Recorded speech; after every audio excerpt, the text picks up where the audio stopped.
This is DJ Mbuso, and you're on the function.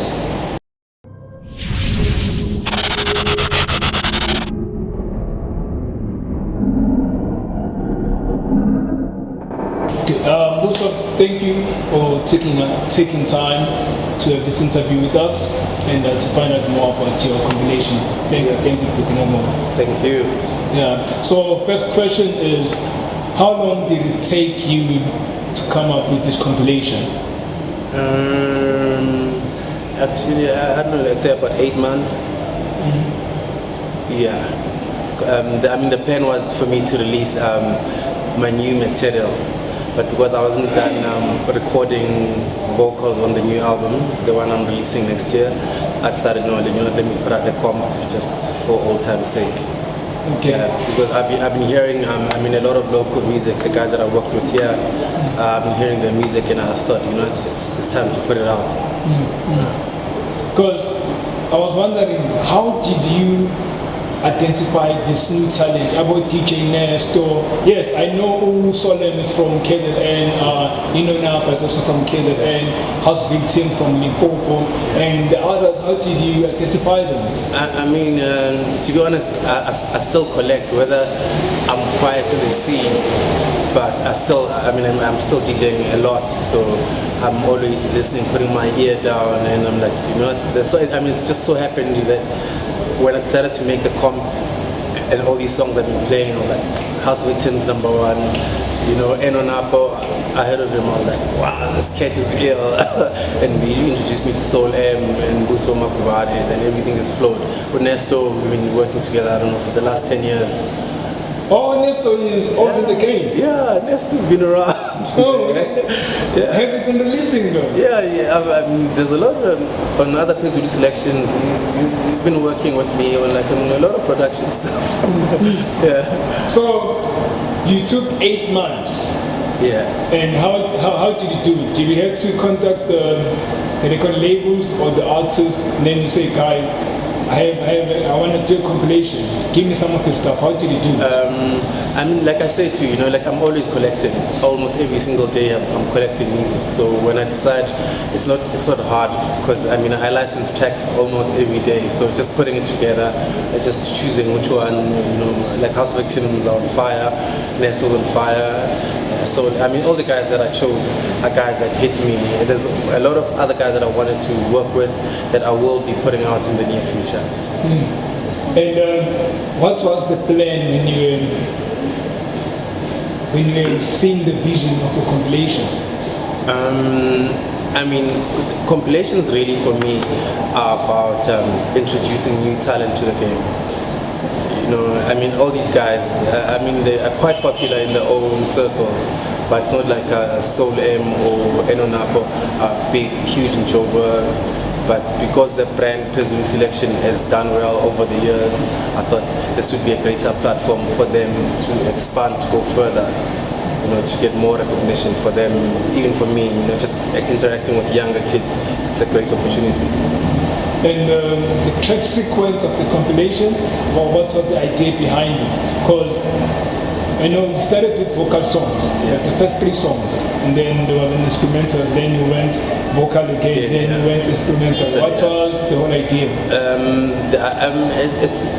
I didn't look at it that way. It was more about moving slow, then picking it up, because it goes very chilled in the beginning, then it picks up, then it goes back into a chill session again, then it picks up again.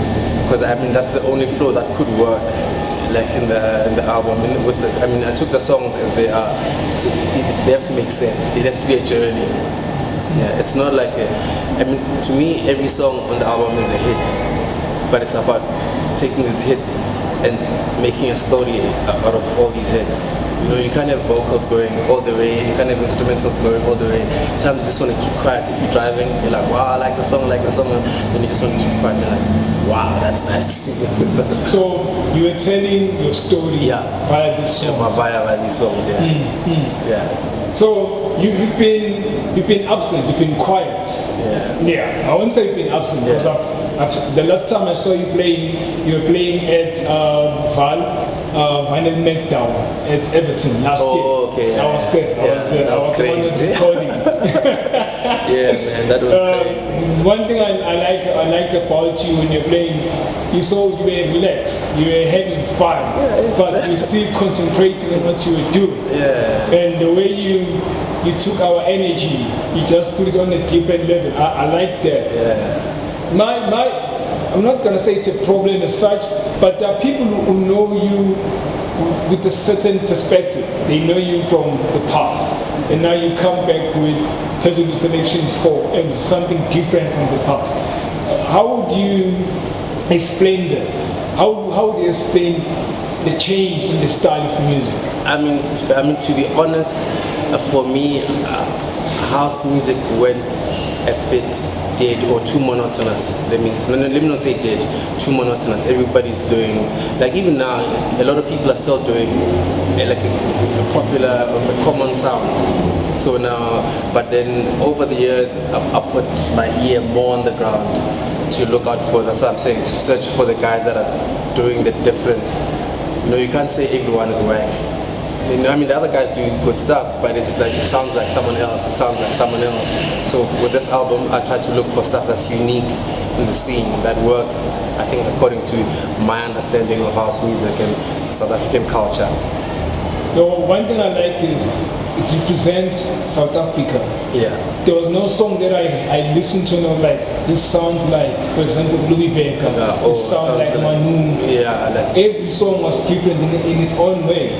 Hence I say to you, like I handpicked stuff that is unique in the South African scene, whether it's like a bit of piano there, vocal tracks there. I mean, I'm more into the vocal structure, like high energy, you know, like more funkier stuff. And this is to me funky, but in a different type of manner, not as energetic. But Phezulu Ambush is like that's my favorite track. That's my favorite track. Yes. I like them all, but if I had to choose, Phezulu Ambush, it's my favorite track. Those keys, man. It's mad. That's why it's called Phezulu Ambush. Yeah, it's killer. Talk about that song. How long did it take you to make it? You and DJ Nesto? I mean, dude, I'm always like up and down with Nesto. Like, I mean, every week he sends me a track. And we work like this on the internet, dude. Okay, send the file, take it back, up and down, up and down, up and down. That didn't take long actually. It took about a week. Because I mean, we understand each other, you know. We're always working. I mean, we've got a lot of stuff that's unreleased, even like Kwaito stuff with vocals. But we chose the next year Phezulu Ambush 2 is coming with vocals. And it's got vocals and rap with guys from Botswana. So look out for that one. Yeah. So next year you're going to release your own album. In other words, all the songs will be produced by you. What's going to come first before the album is Phezulu Selection 4.1. Okay. Which is the Black Album. Okay. Which is this album but remixed, more energetic. The album's ready. I'm just waiting for this one to push, but that one is fire. All right. That one is fire. So this was just. No. This one is more for the. I mean, the scene is, you know, when you go to a club, there's the early part, then there's the peak part. So this is the warm up. All right. 4.1 is the peak. Yeah.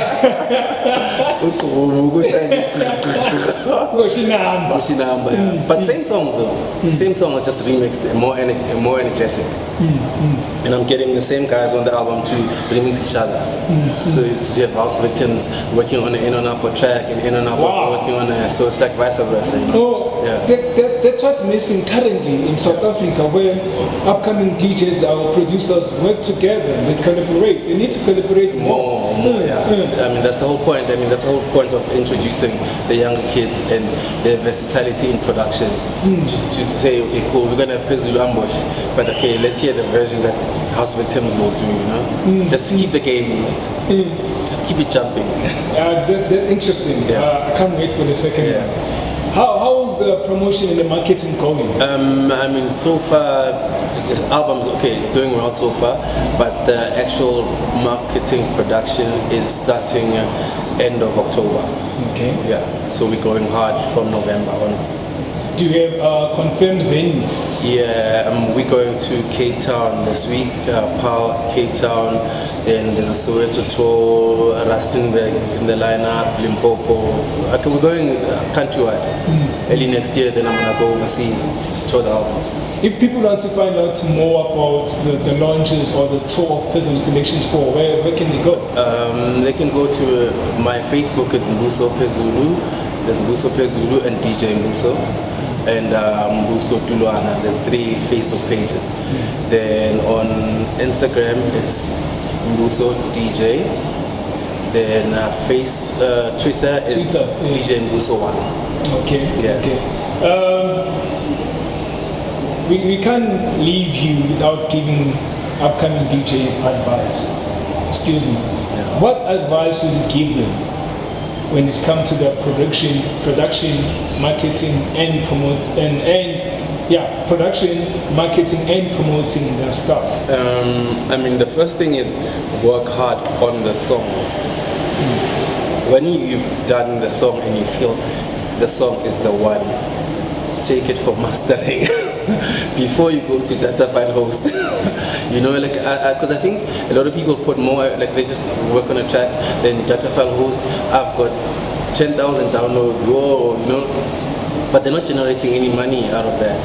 And then when somebody when somebody acknowledges the track has been abused, everybody has it, but it's got no meaning. There's no point in 10,000 people downloading your song, but no one's doing, all those 10,000 people are not doing anything with it. But 200 people could have your song, 200 meaningful people will make a difference than 10,000 people, like they're just filling up their computers. They download 70 songs a day on data file host, but do nothing with them. If you have 10 people, 10 right people working your project, it is better than having 10,000 wrong people working your brand. That's my belief. Because the 10 can build you 20,000 or 50,000. Because they probably, I mean, guys that have been in the game have got a bigger following, local and international.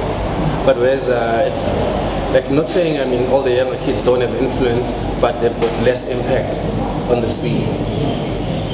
But the other 10, I mean, some of us have been in the game for over 20 years.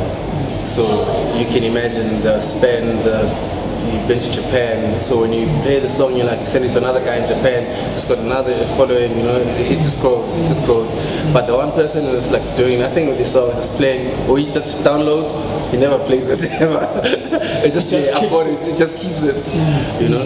He doesn't give you feedback to say, oh, I like the song, I don't like the song, you know, so I think people need to, especially originality is important. If this artist is a hit now, why do you want to sound like them? Why don't you try and have people follow you and instead of you following them?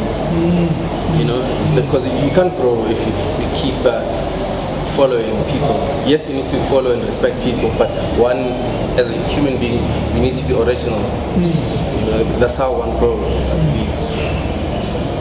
No, thank you for that. Hopefully the viewers at home will take something and then they implement it in their production and marketing. Yeah, I mean, it's like, you know, when we started, there was Kalawa, there was 999, there was, you know, I've worked with guys from 999, but we were more a house brand. So we started Soul Candy, and we're gonna hit this market and try something new, you know, and infuse the sound. And we didn't know anything, but it worked out over the years. Because like believing in what you think is possible. Because generations change. Yeah, it's true. Yeah. Thank you, sir. Yeah.